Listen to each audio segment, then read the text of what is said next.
Hi, I seen this trick on TikTok, and they use the reusable hooks, and these come off. But if you don't own your house, don't go tearing up people's stuff. But anyway, you peel these off, and they have the sticky back. This one I'm gonna leave on there, and I think you just pull that off when it goes time to remove it. So I'm just gonna put all 4 of them on here.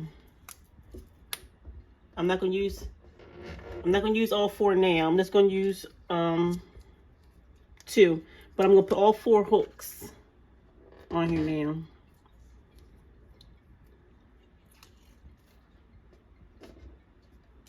Like that. Also, I'm gonna use these binder clips. I got these from the Dollar Tree, and I got these from the Dollar Tree as well.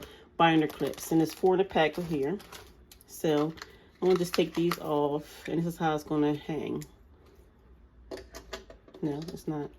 It's gonna hang like this.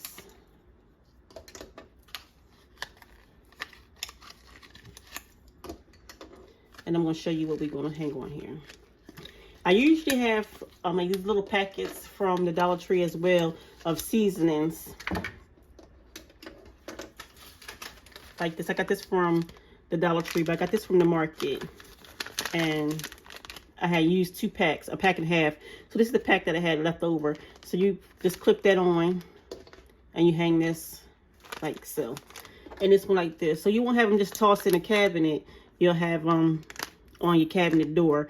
So you have them hanging like this. So then when you open your door, you have your seasonings that's in a little packets like this hanging here. So you can have many as you want. If you only want 2 up there, then you do what you see fit. But thank you for watching. Bye.